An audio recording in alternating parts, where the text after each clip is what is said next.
when you lament and you say, this situation is grief, our gut reaction, especially as Americans, is to go, well, I want to fix it and I've got a plan and I want you to buy into my plan. And therefore, I'm going to say that my plan ends the suffering. And so if you say, well, actually, your plan doesn't erase the suffering, it just transfers the suffering onto something else, it's like, no, no, no, no, no. My plan ends the suffering. We don't have to lament. And in the abortion debate, it is no, it does not hurt a woman to go through with an untenable. It does not hurt a family to Sure. give birth to a baby who dies an hour after, being born. It does not. That is not hurt. That's actually joy. And you see a lot of this reframing of like, no, that's a win. And my argument is that if we would just let it hurt and be brave and hurt with people, it would change the way we have the discussion and there would be compassion, and that compassion would end up showing up in our policy.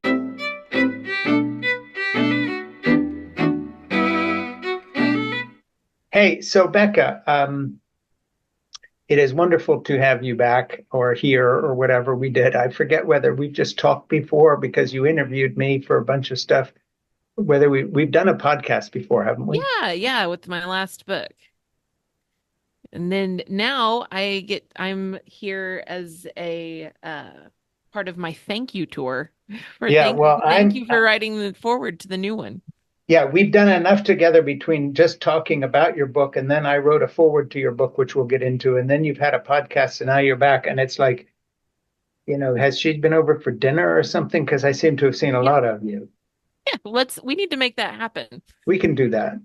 Yeah. Hey, so let me introduce you properly. My name is Frank Schaeffer, and this is a podcast that I do called In Conversation with Frank Schaeffer. And my guest today is Bekah McNeel, and she has a book out that we're going to be talking about. Here it is. And I happen to be the person who wrote the forward to this, so I made it onto the cover. See, it says forward by Frank Schaeffer right there. This should be a new thing, by the way. I should not interview authors anymore unless I write the forward to their book. That's like Well, going to be. I kind of see it as like I don't know if I was calling in a favor or earning. I was like, oh, I'm gonna ask for this, and it's such a big ask. I hope he says yes. And so this feels like a big thank you for me. Well, it was lovely. It was lovely to write the forward because I enjoyed the book so much.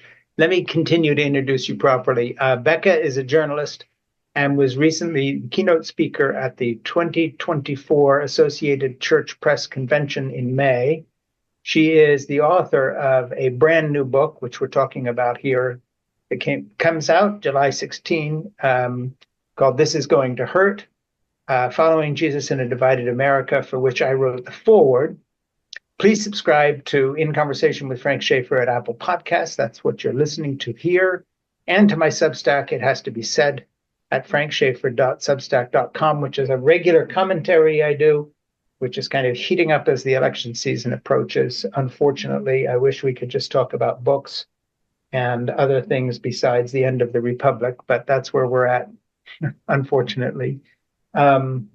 But anyway, Bekah's written a book which the subtitle Following Jesus in a Divided America, and it deals very forthrightly with subjects that I found very touching and moving because she tells people stories. And the bits of the book that particularly got to me, and here it is again, This Is Going to Hurt. And I guess, the title is What's Going to Hurt is that any attempt to actually follow the teachings of Jesus in a world in which we get labeled just for being kind to migrants or gay people or doing all the things that essentially are basic Christianity to generations of Christians. And all of a sudden, these are politicized to the point where they trigger reactions from the right. You get called a liberal for doing things that conservative Christians did for eons in terms of feeding the hungry, taking care of the poor, welcoming the stranger. All of a sudden, this is radical left-wing liberal stuff. And Bekah's written this corrective book saying, faith is not supposed to be easy. It's always a struggle. And when we get to these huge issues that are dividing us, let's just step back for a minute and depoliticize them and talk about basic Christianity. One last note from me. It's an odd book for me to read in the sense that I so like the book. My own spiritual journey or lack thereof has really taken me far, far away from calling myself a Christian at all. And yet, at the same time, because of my background within the Christian community, I'm very sensitive to the fact, and then I'm going to shut up and we're going to talk about your book, that even in the conservative movement in which I was raised, present day Christian nationalism, white nationalism, the Amy Coney Barretts of this world taking away women's choice and so forth would have been regarded as radical. So that what's odd is I come from a Christian background that you could call conservative. I was born in 1952, so that sort of dates me. The evangelical community is now so far away from anything remotely recognizable as even basically Christian that, for instance, my father, Dr. Francis Schaeffer, would have recognized, or Billy Graham's grandson, who I was talking to Stephen the other day, he was saying my grandfather, Billy Graham, would not even recognize what's going on with the MAGA movement and so forth. So I want to do a weird thing with you. We want to talk about This Is Going to Hurt, and here's the book. And I wrote the foreword, so I don't need to endorse it because, I'm not so hard up that I write forewords for free for books I don't like. Let's just put it that way. I like this book a lot. But I want to cut to the chase here in a sort of a larger philosophical matter that is going to come to a head in November. And Mhm. that is, Bekah, you're a journalist, you know the Christian world, you've had your own journey, you're writing a book on treating migrants with dignity and kindness and so forth. Talk a little bit about the arc that has taken us so far away from what might be accepted as a basic Christianity that your book even is needed to be written and relevant because it is relevant. But why does this need to be said? What has happened to the community that you and I have both been parts of? Yeah. Oh my gosh. Yes. It is the book that I wish I didn't have to write. As I was writing it, I was like, there were several times I think we finally had to cut some instances of me saying, I hate that this even needs to be said, Yeah, because I'm writing and I'm like, how is this not basic humanity? Forget yeah, Christianity. How is this not just ingrained in what it means to be a human? yeah, And how much of our basic humanity have we um suppressed to make these power bargains? And I would argue that that's as much in Christianity we'd say don't quench the spirit, and I've really started to believe that that is the spirit being the connective tissue that makes us human. Whether you want to define that scientifically or spiritually, what we're talking about is don't suppress the thing that connects you to everybody. And what yeah, makes you want to suppress that is when I want power over them. Like yeah, I can't have compassion for them if I need to manipulate them or control them or exploit them to get my way. And I think that's just when I look at the kind of the bargains struck in the late 70s and 80s and into the 90s, I see a lot of the groundwork, even though I know that our parents wouldn't recognize, like they would be, and well, the funny part is they would know exactly who Donald Trump is because sure, he's a celebrity, and they would be aghast that this is the man, like under the cross on all these flags. I've been reporting on Christian nationalism a lot here, and these increasingly graphically offensive flags that have like Trump and sure. Jesus under a cross. Like it's just bonkers. And I do think they would be horrified by it, but I also look at it reminds me of the Old Testament kings who would be like pursuing reforms and trying to like bring Israel or Judah back to God. Mm, And then they would make a deal with some foreign power that had more horses. yeah, Um, and it would end up being their ruin. yeah. And when Trump was elected, I wrote an op-ed for like our local paper saying that there is an alliance being that's been a long time, it's been cultivated for a long time, Mm, and the politically conservative right wing was getting a lot of votes by saying, "Oh yeah, like abortion. That's something sure. you care about. We're your guy. You got to keep voting for us." And so now what you see is that abortion just won't go away as a political Yeah, issue. yeah, No matter how many court wins the pro-life side gets, or sure. people who are opposed to abortion, no matter how many court cases they win, no matter how many laws change, that's always been the vote getter. So they have to go, okay, well, how do I be more pro-life? Because I still want Yeah. the pro-life vote. Yeah. So basically, Christianity decided it wanted to be a voter block rather Yeah. than because there's power there. And then people are listening to you, and then people are doing what you want. And you can justify that as like, well, now I have a bigger platform to tell people about Jesus so they'll go to heaven. But I Mm. just think you have to be really, really, really naive to Yeah. think that that was the part that was feeling so good when the president wanted to hang out with you, Yeah. you know? Yeah. Yeah. And something I want to talk to you about is a perspective on the movement from the point of view of a journalist, which you are, who has covered this for other people. Before I get into that, though, I just want to read some chapter headings to people so we can talk about content. And I'm going to pause after each one Hmm. and just ask you to give me the 30-second synopsis of each chapter so we give people a sense of the range of this content um, that actually is what is in the book. So you put Into the Desert We Go, which sort of sets it up. Then One of Us, Immigration, the Legal Drama, an Immigration Autobiography, Critical Race Theory, a Mockumentary, Critical Race Theory Memorial, Abortion, the Historical Fiction, An Abortion Lament, Climate Change, the Speculative Dystopian Thriller Series, a Climate Change Survival Epic, COVID-19, The Lost Plot, an Alternative Pandemic Mythology, Mass Shootings, The Murder Mystery, and Ode to Nonviolence, Turning the Story Inside Out. So let's go back, and I'm going to help you to get through this because I really want to do a thumbnail here and then go Hmm. deeper into the book itself. But let's talk about how you start with Into the Desert We Go. Just tell us briefly what that is about, the beginning of the book. That's the framework for letting you like setting up how we're going to go through these narratives. The whole book is about the stories that we're telling on these Right. hot button issues. So I'm setting up here's the parts of each story. Yeah. One of Us. That's where I say, okay, the characters in these stories are us versus them. What are the different ways we characterize us Yeah. versus them? Immigration, the Legal Drama.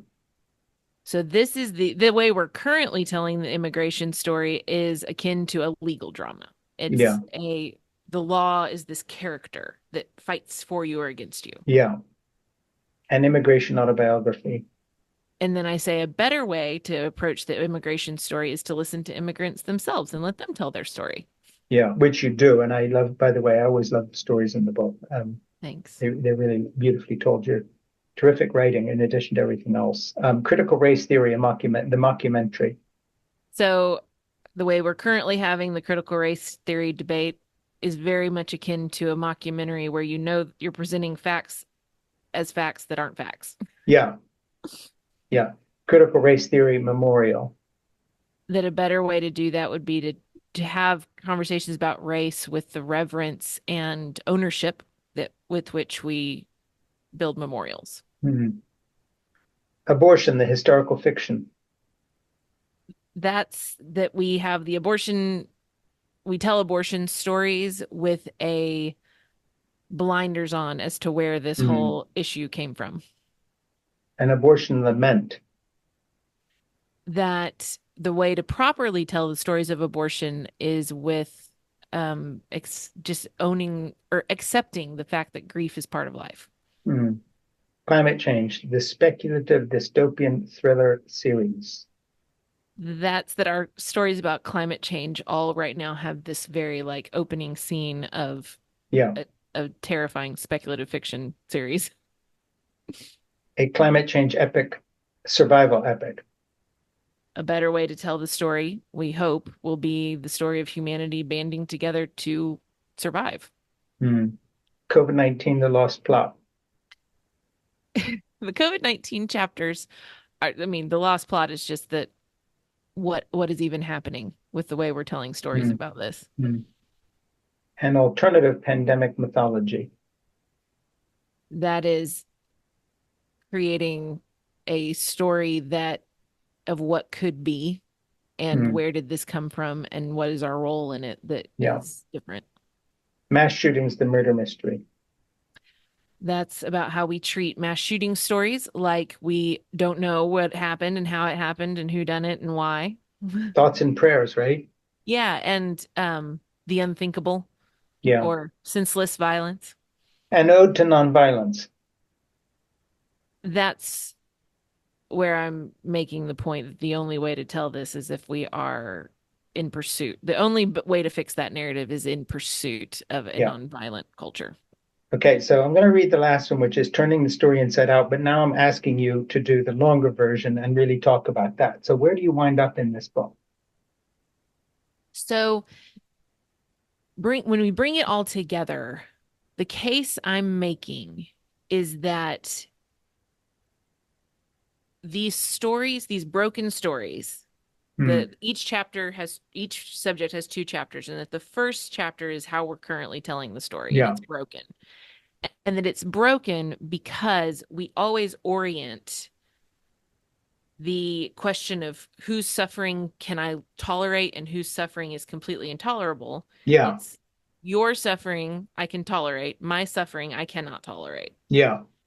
And that as long as that's our answer to the question, Yeah. um, we are always going to have an us versus them approach to challenges. And we're going to view things as I need more for me, less for you. As you can have some as long as it's not taking anything away from me.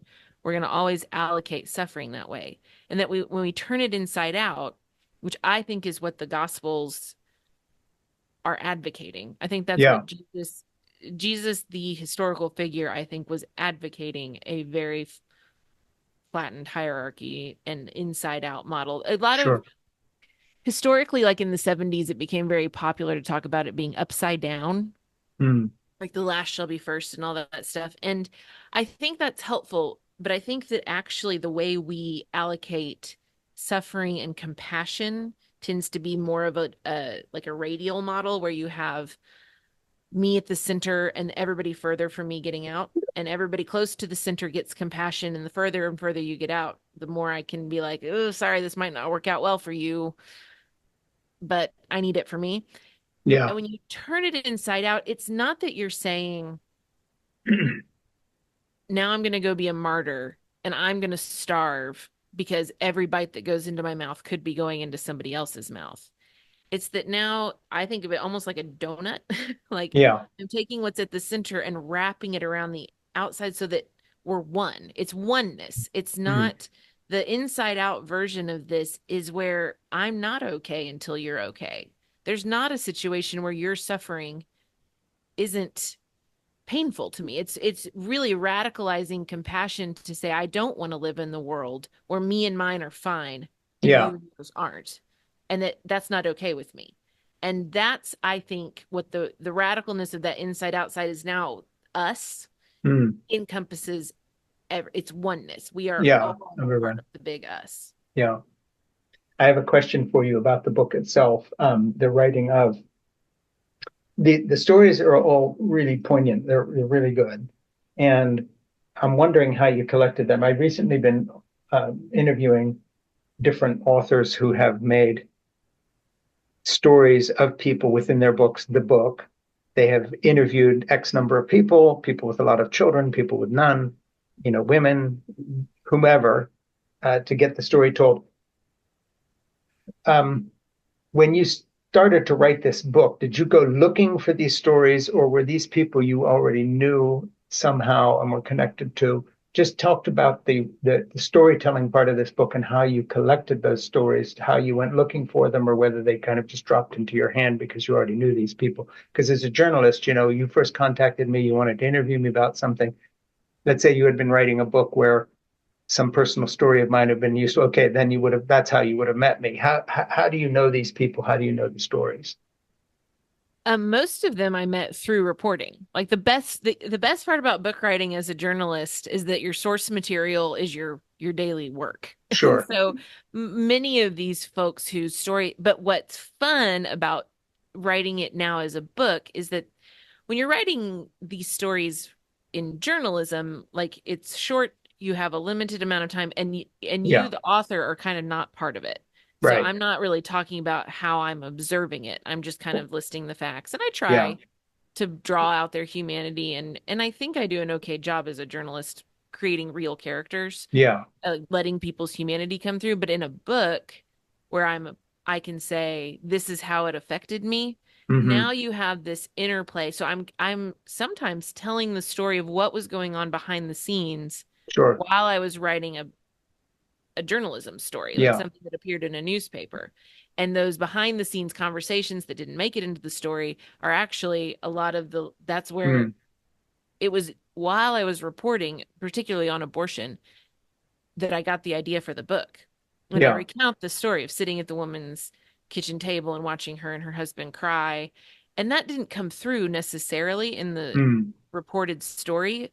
But as I Hmm. sat there, my own internal dialogue, absorbing all of that and observing it, was actually how the book came to be. So many of the stories are as seen on some other journalism Sure. website. But then also you just grow a network of people who are doing this work. And so I could call them up and Mm. say, hey, Well, would you be up for sharing more? yeah. And two stories I want to unpack in there. One you've just brought up, sitting with the people and they were crying, and the other one, and I've unfortunately I read your book as online when you sent me the Oh, yeah. PDF. Okay. Normally my books are all dog-eared and marked up that I've read as closely as I've read yours. I show it to the authors. I say, look at the dog ears I've actually prepared. You know I read your book because I wrote the foreword. So I don't have to show you anything. But unfortunately, I just got this the other day, and here it is. It's your book, but this isn't the copy I read. So I haven't got the passages marked. There's a migrant story in here, and I know you must know which one it is, that I want you to talk about and tell. And I want you to tell the other story you just mentioned about in the abortion chapter, because both were really good in terms of demonstrating the humanity of the people who are the subjects of a political fight. These are people. And I love that about your book. It's not like here's an issue. This issue has a name, and she's sitting in her house crying, and or whomever. So I want you to just pick those two stories or any others you want to tell, and let me just give a flavor of these to people listening to me that understand that this is also a work of literature because you're a really good writer. Becca, I interview a lot of people who are not real writers, and I'm not disrespecting that, but they do something else for a living. Hmm. You write for a living, and you write well, and you really know how to write. And so this book, each of these novellas in the book draws you in. And I'd like you to just talk about how two of them came about and tell those stories a little bit. Thank you. Um, I'm so I'll start with the Kendra, who is the woman who had an abortion. She Right. found out at 15 weeks that the baby had a life-limiting condition Yeah. and decided to end the pregnancy. And I ended up in her dining room when I was covering Texas. Texas had a abortion ban before Dobbs. Just Right. Dobbs. It was one of the like test things where if the Mississippi case hadn't worked out, they had Texas teed up and ready to go to the Supreme Court if we needed to, or if they needed to. Yeah. And so I'm writing about that. I'm assigned to write about the not unintended, but like maybe lesser considered effects of Yeah. an abortion ban. And so I go sit in this woman's dining room with her 5-year-old, her husband, her tons of pets running around. And as they start to tell the story of making that decision, they are both crying. And then they get more choked up when they start talking about how people responded to it. And as I was sitting watching them, and it was Halloween time. And so the house was just full of like candy corn and spider webs and cuteness. And it was very anybody's living room could have been this way. And I'm looking at these people and they're telling a story that is devastating and is very hard. And as they talked about the waiting period and having to go in and then kind of be told, are you sure? And all of it, I could feel how painful that had been. And at the same time, and so I'm sitting here as the writer going, okay, this is powerful. this is what I want people to understand. Mm. Because whether or not you agree that abortion should be safe and legal, this should be part of your calculus. Sure, sure. You should understand what people are going through, regardless of where you land. Yeah. And as I'm like, okay, I'm not trying to convince anyone to change their politics, but I Mm. want you to see her.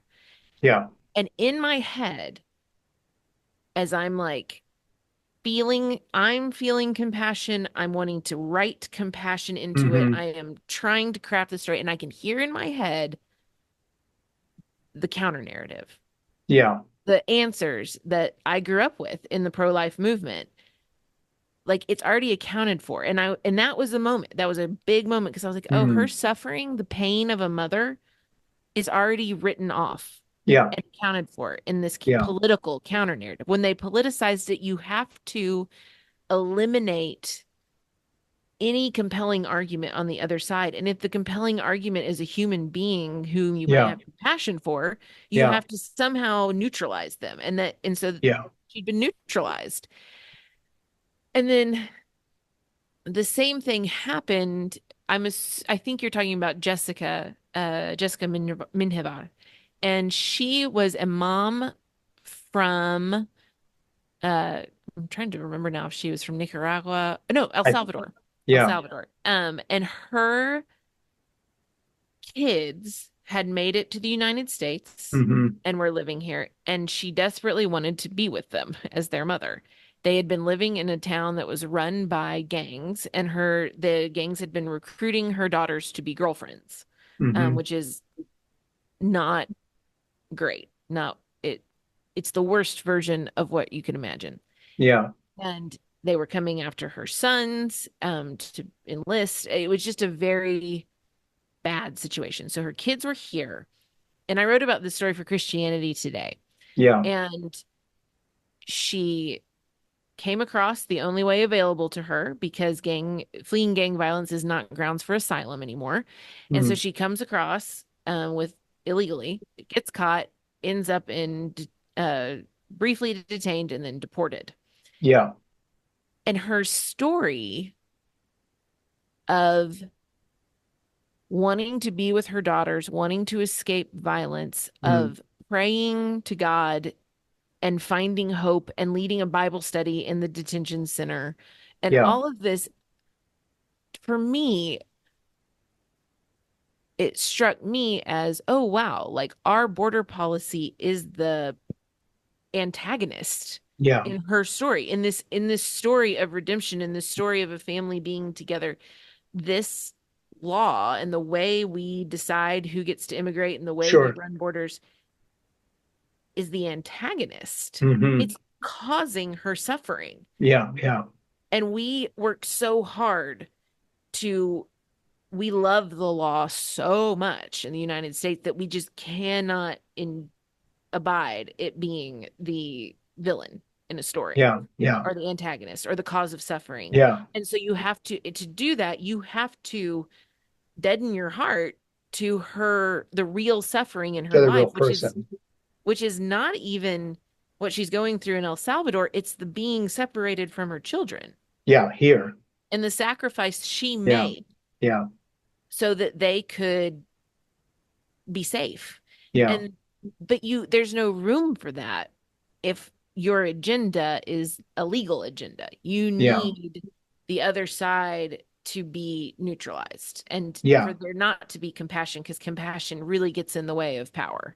Well, and if your political program right now is following Donald Trump, who one of his key points is mass deportation by the millions of people, you have to harden your heart in very much, and this is not hyperbole, very much that in the same way that one has to dehumanize Black people if you're going to be a slave owner, or Yes. Jews if you're going to be in the National Socialist Party in Germany in 1939, because the moment you listen to a story told by Bekah McNeel that humanizes one Jew or one Black person, you have a problem because now your whole political agenda has been humanized. I want to reintroduce you and then go to a quote in your book.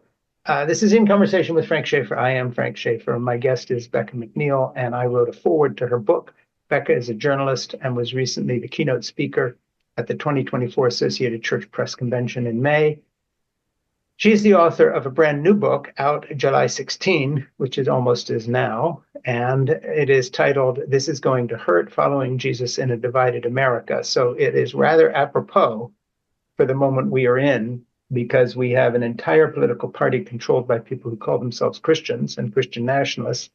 But apparently, this Christianity no longer involves Jesus. I'm not sure who it involves, but it's not Jesus. If anybody's ever read, any cursory passing reading of the New Testament, whoever else is being described by the MAGA movement, it's not Jesus. I wrote the foreword for this book. I want to jump in and just read a little quote here, which is good because it's from chapter 8, but it kind of talks about what the book is. I mean, we're talking about individual stories, but here's a summation that sort of draws a conclusion in the middle of the book. If our response to suffering includes the possibility of lament, the acceptance that there is struggle, there is loss, and there are situations without a win-win outcome, it would change the way we talk about abortion and how we regulate it. And you could have put the word abortion or migration or anything else you're talking about. It would change the way we talk about anything and how we regulate it if what you're saying is true. The response to suffering includes the possibility of lament. I love that. It's possible that if we knew how to lament for the suffering inherent in an untenable pregnancy, again, fill in the blank, in a mom heading across the border with a baby in her arms escaping gang violence, if we felt abortion as a loss of life, and if we felt abortion as a loss of life and simultaneously acknowledged how pregnancy can also be incompatible with life, and again, sorry for being so cute, if we felt a migration issue or detention of a migrant as a loss of life opportunity, but simultaneously acknowledged how this individual situation can be incompatible with their lives and with living well, we would be more serious about the care and community offered to people in need of abortions and or migrants or in pain from something else. I just think that paragraph is a good summation of what you're saying about all the subjects in the book. And I hope I'm correct about that. Yes. I think it has specific implications in each situation. The reason I brought it up is particularly with abortion, but you are correct. I do think it applies to most, if not all, of the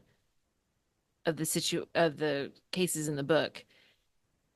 When you lament and you say this situation is grief, this situation, we are in a bad state.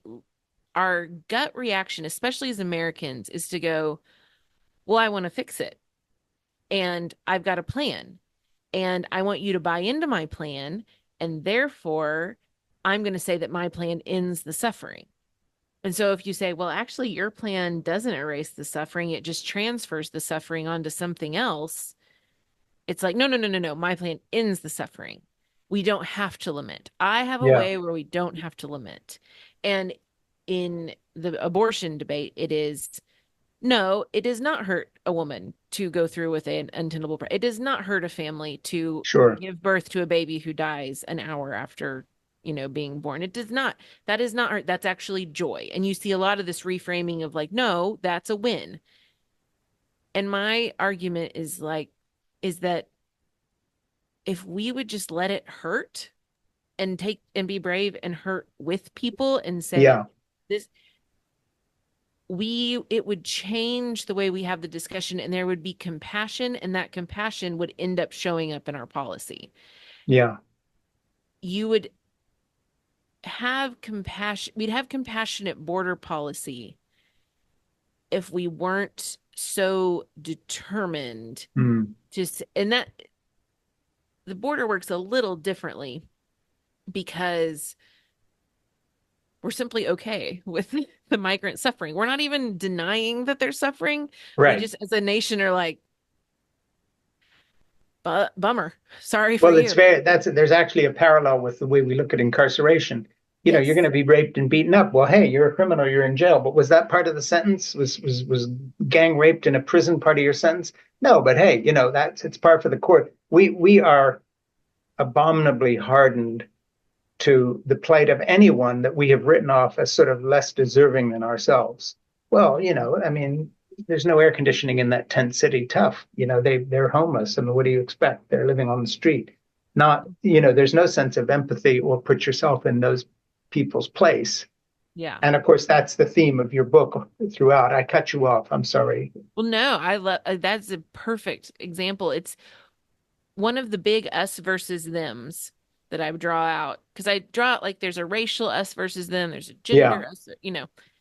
One of them is religious and I would say moral, where yeah, we're willing to say, "Oh, this is an easy one. Once hmm, you've forfeited your humanity." yeah, And because we as Americans like to define humanity according to the law, yeah, because we've been fighting over the gift the abortion debate gave us for every subject is what counts as a human. sure, Um, and then you look at what is that we use the nation. We look at immigrants as less human because they're not in the nation, they're a yeah, them. And we look at people who have been incarcerated, people who've been convicted of crimes as a them. They've broken the law, and the law is how we define yeah. us. And now they don't have to be treated as But we're, us. we're very hypocritical about this because, of course, if you confronted someone and said, in reality, being raped in prison might as well be the sentence they got. And of course, that's unconstitutional with cruel and unusual punishment. We don't have the guts to say, well, let's just sentence them to that. We pretend it's something else. The same thing with abortion. We talk about the sanctity of human life. We don't talk about the reality of a woman who's, 16 weeks pregnant and just found out her baby will die a few hours after it's born or miscarry and her suffering. We don't sit there with her and her husband at that time or anybody else. So the funny thing is we don't even have the guts of our conviction. We we Right. we have this sort of weird hypocritical pretense that we're good people and Hmm. that these things just sort of happen. We don't admit to ourselves what happens if you make all abortion illegal, what happens if you treat migrants in this way, what happens if you have mass incarceration and but not the funding for any rehabilitation. And you've handed half your prison system over to private corporations that are making money from keeping people. We don't want to go there. We never want to look at the fine print on anything we accept. I just think, let me jump in and read something to you because I just think it's really great.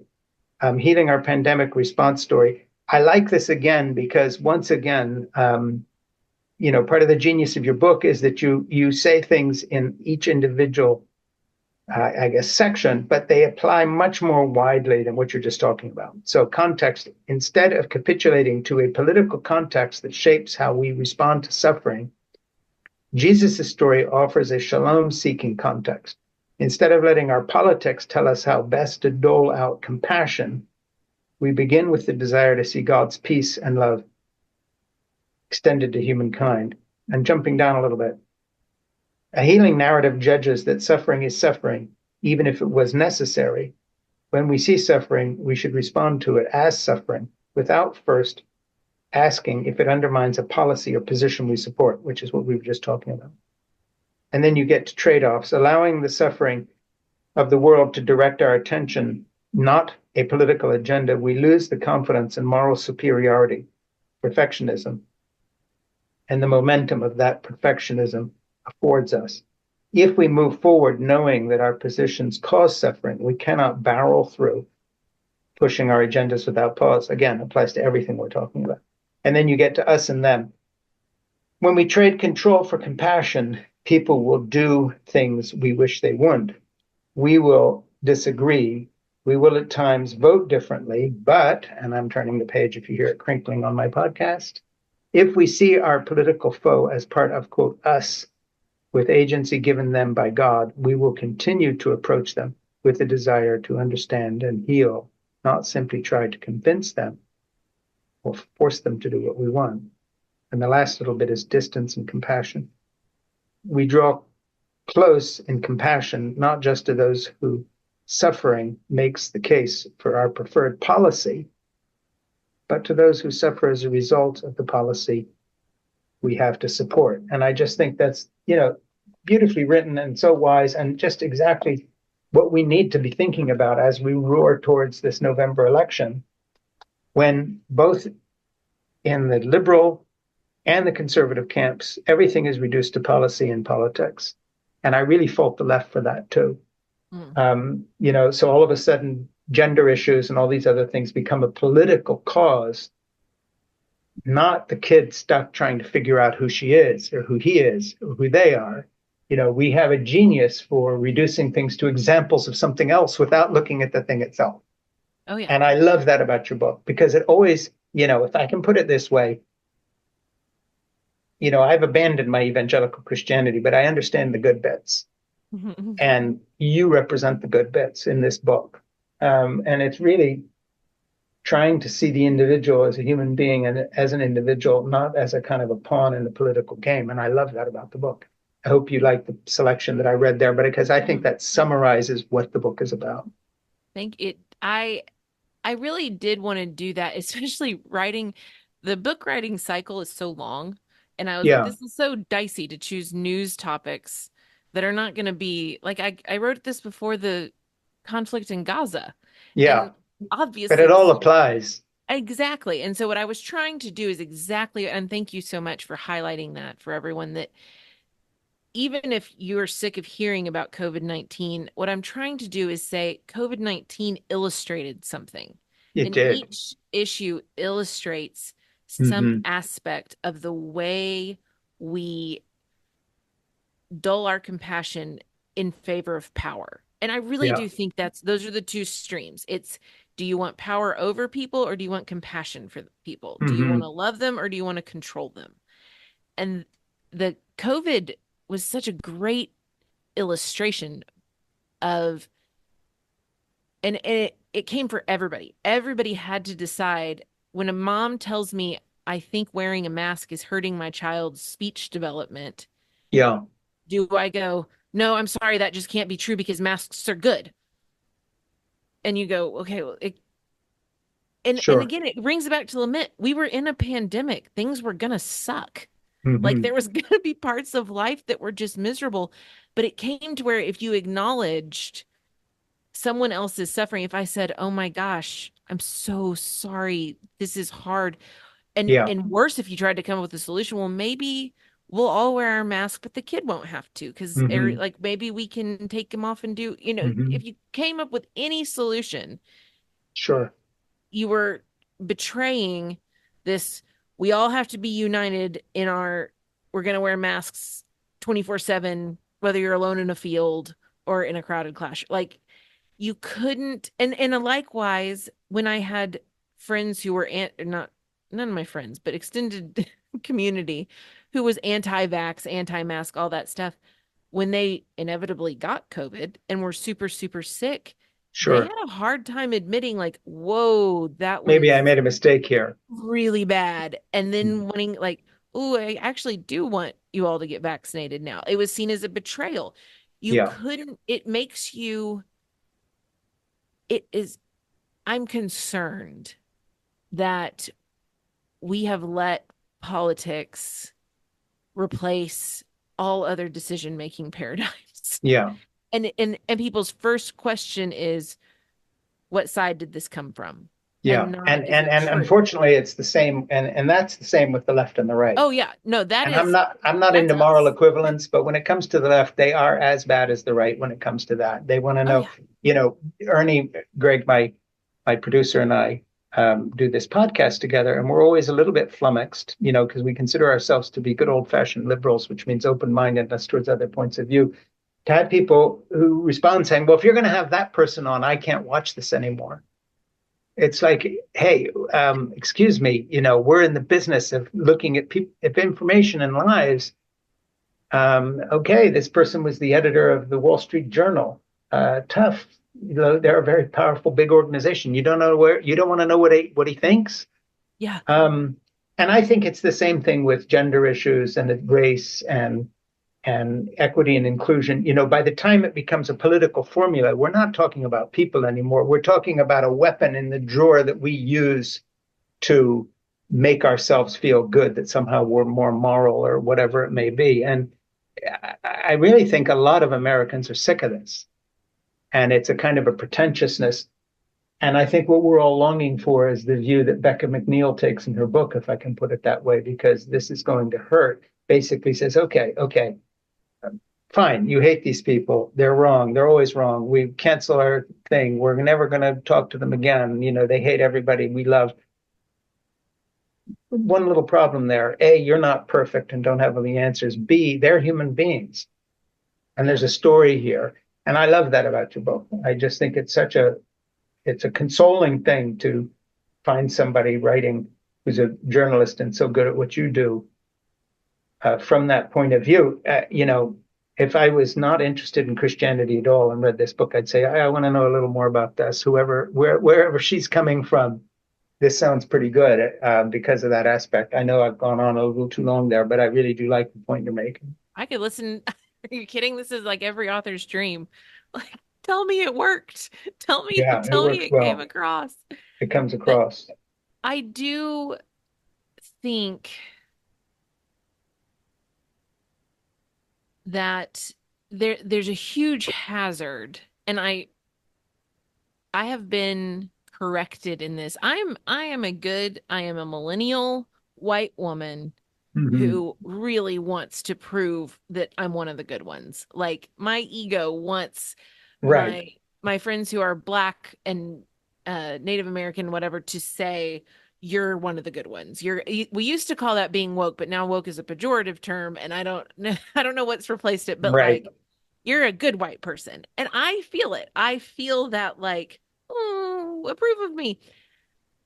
But the advice, the chastisement I've actually gotten from one of my dear black friends and a Anishinaabe writer who called out this very same thing is that this effort to be pure, this effort to be Sure. like, oh, I don't have any problematic associations. I don't, and eventually most white people have to come up with like, what do I do about my family? What do I do Sure. about my, and they've though said you cannot go around just disowning everybody. That is not, that's part of the problem is Yeah. this pure, this like, nope, I can't touch anything that's corrupt. Well, being racist is a corruption that, and if Sure. you're looking at that as like, well, that's the unforgivable sin and I don't want to touch it because I don't want to be, that's not redemption. And Yeah. and the people who are most sick of the purist, I'm doing this to prove this and what, I think are the Sure. people who are most affected. Yeah. So like the people who would benefit from DEI programs, diversity, equity, Hmm. inclusions, the students, the faculty, the ones who would actually be helped by these programs if they were taken seriously, are the most annoyed at them being weaponized and turned into like political like brownie Sure. points or, you know, scars on your record. The what gets lost are the people. And that's what I'm the my whole point of the book is that you think you're fighting for people, but if Mm. you're really just fighting for control of the narrative, you've lost them. You've lost the thread. Yeah. I have Yeah. just a little thing I'm going to interject here. I'm talking to Becky Neal, and her book is This Is Going to Hurt, and it's out. I was going to say this week. It's almost this week, July, whatever, 16 or something. Um, it's a good read. And to wit, Ernie and I would like to put this in our book club, which is called, what is it? It has to be said. We call our book club, It Has to Be Read. Oh, Um, my commentary is it has to be said on Substack and please subscribe, blah blah blah. But we also have it has to be read, and we would like to make this an offering for July, which is like coming right up, because that'll be when your book goes out, and that way we can keep promoting it and make sure that it's on our list. And so we're going to make this a July offering, oh, thank you. and it's part of our book club. Yay. So there you go. That's what we do when we really like books and we want to re-promote them. But and it's all too poignantly apropos of the moment in history that we're in, this divisive moment. And I think the basic plea of the book, if you want to cut to the absolute final chase, if I could suggest this, is humans are more important than politics. It period. it's stunning that that needs an entire book Yeah, to say. yeah, Um, but I really do think that yeah. I'll that's give you a the weird personal example here. And again, this is your book, but hey, I wrote the forward, so I have a yeah, little ownership here. yes. Um, I have a dog named Zip who's sleeping right here, my beautiful little animal. And every day we go for a walk. And one of the houses we walk by always puts up a Trump sign, always flies the Trump flag, flew his American flag upside down when Obama was elected. Maybe he's married to a Supreme Court justice. I don't know. Or he golfs Could with be. one. Yeah. And would not be, when Jeannie and I are here in our neighborhood, this is not, quote, our kind of person. But because I walk my dog past their house and because he welds things and puts them on his lawn for sale, he makes Halloween things out of, cans and stuff. And there's always something on the lawn. Gradually over the years, we've gotten to know them.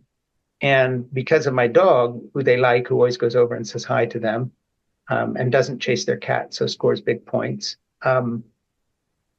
We get talking. So who are they really? Are they Trump voters? No.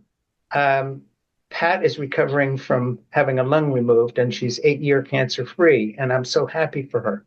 And when my wife Jeannie had a heart attack 3 years ago, Pat was talking about the doctors that she liked at Mass General and how well they had taken care of her. And then I talked to her husband about a chimney fire he had, and the fire department came over, and we both cut our own wood and heat with wood. And they like my dog, and they vote for Trump, and I don't vote for Trump.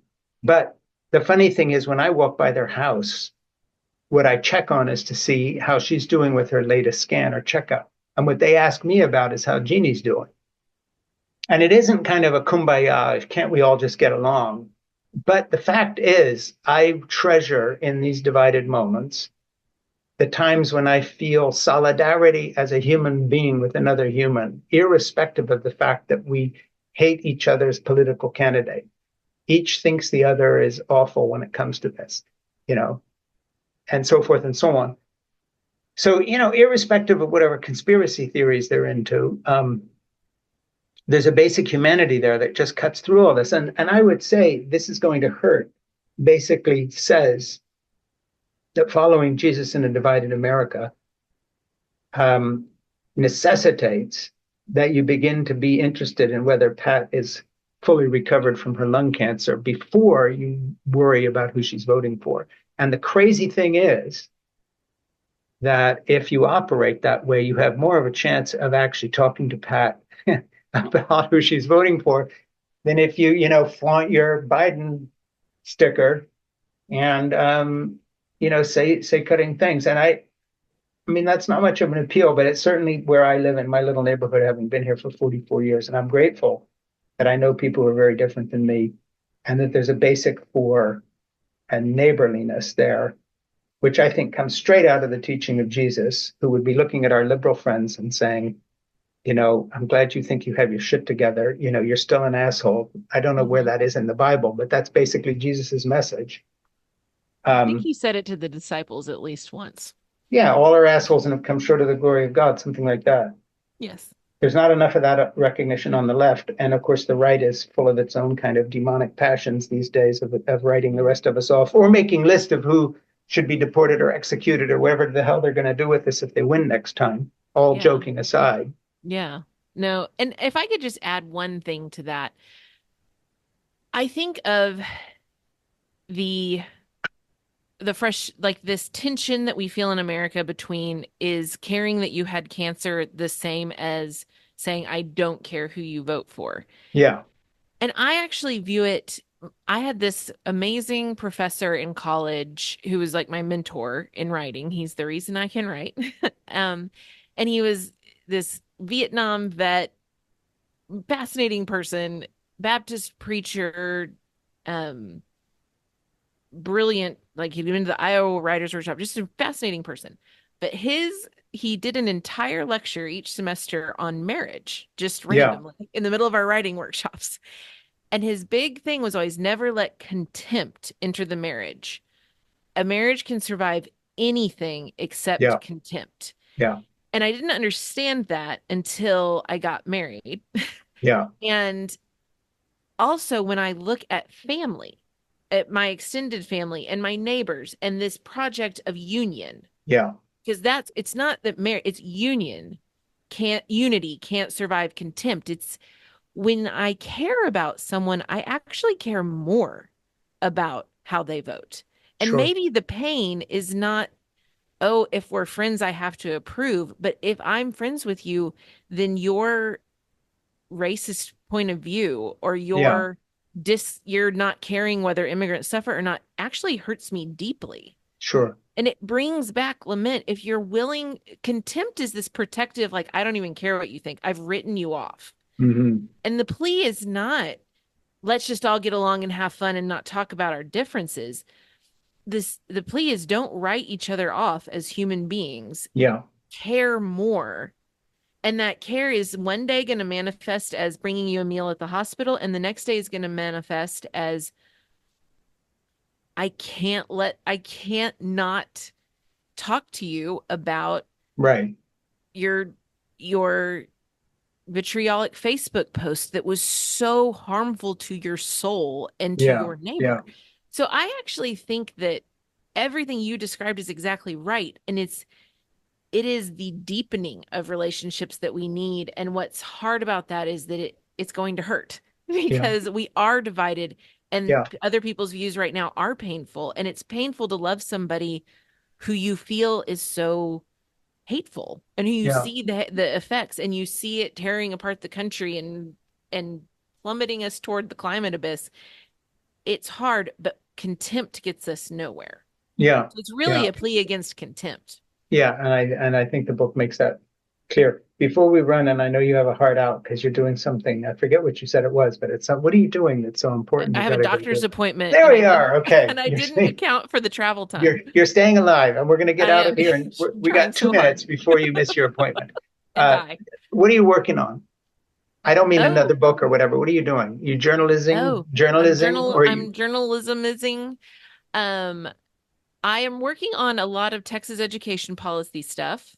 Yeah, And then with sojourners, we're looking at child welfare. I've done a extended period of reporting on kids age 0 to 5 and what policies we have yeah. that Good are, for you. yeah, it's underreported. But then also, yeah, education policy, and I'm trying to report more and more on psychedelics wherever they'll let me. All right, so much love, and you've written a great book, and we're going to make it our book club selection for July. And we love you, and I love the book, and it was an honor to write the foreword for you. Right, Seriously. you're the best. Your support means the world, and I cried when I read the forward, just so you know. So thank Well, you that could so be much. taken a couple ways, but I take that. I I think you was meant it moved. nicely. Yeah. I Okay. was moved. Well, Well, thank I'm you I, so I'm much. seriously fond of you, and I love the book. And Becca, it's such a pleasure to talk with you again. So So much fun. Dinner soon. dinner soon. Much love. Bye. Love. Bye.